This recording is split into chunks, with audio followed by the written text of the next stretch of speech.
ಮೊದಲು ನಿಮ್ಮ ತಟ್ಟೆಯಲ್ಲಿ ಬಿದ್ದಿರೋವಂಥ ಹೆಗ್ಗಡನ ಕ್ಲೀನ್ ಮಾಡ್ಕೊಳ್ಳಿ, ಆಮೇಲೆ ಬೇರೆಯವ್ರ ನೊಣನ ನೋಡೋಕ್ಕೆ ಹೋಗೋರಿ ಅಂತೇಳಿ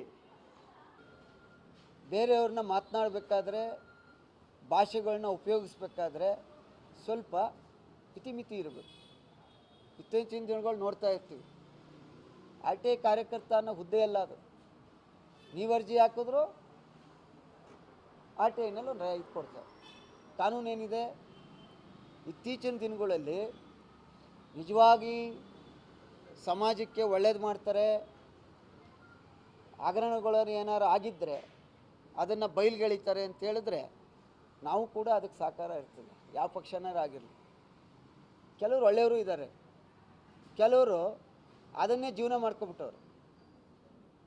ಮೊದಲು ಅವರ ದಿನನಿತ್ಯದ ಚಟುವಟಿಕೆಗಳ ಮೇಲೆ ಗಮನ ಇಡಬೇಕು.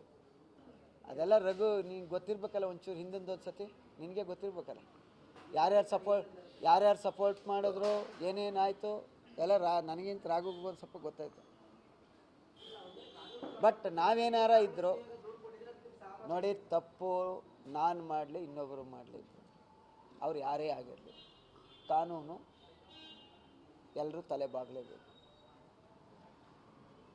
ಆದರೆ ಇತ್ತೀಚಿನ ದಿನಗಳಲ್ಲಿ ಆ ಒಂದು ಹೆಸರಿನಲ್ಲಿ ಕೆಲವರು ಸಾರ್ವಜನಿಕರನ್ನ ಸುಲಿಗೆ ಮಾಡುವಂಥ ಕೆಲಸ ಆಗ್ತಾ ಇದೆ.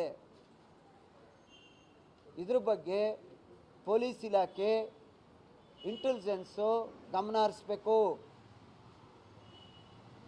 ಇದಾಗಬಾರ್ದು. ಎಷ್ಟು ಅಪ್ಲಿಕೇಶನ್ನ ಕೊಡ್ತಾರೆ, ಎಷ್ಟನ್ನು ವಾಪಸ್ ತಗೋತಾರೆ, ಯಾಕೆ ವಾಪಸ್ ತಗೊಂಡ್ರು, ಆ ಕೊಡೋವಂಥ ಅರ್ಜಿ ವಾಪಸ್ ತಗೊಳ್ಳುವಂಥ ಸಂದರ್ಭ ಎರಡರ ಮಧ್ಯದಲ್ಲಿ ಏನು ನಡೀತು, ಇವೆಲ್ಲವೂ ಕೂಡ ಚರ್ಚೆ ಆಗಬೇಕು. ಇದ್ದಾರೆ ಒಳ್ಳೆ ಕೆಲಸ ಮಾಡೋರು ಇದ್ದಾರೆ, ಅವರು ನಮ್ಮ ಸಹಕಾರ ಇದೆ.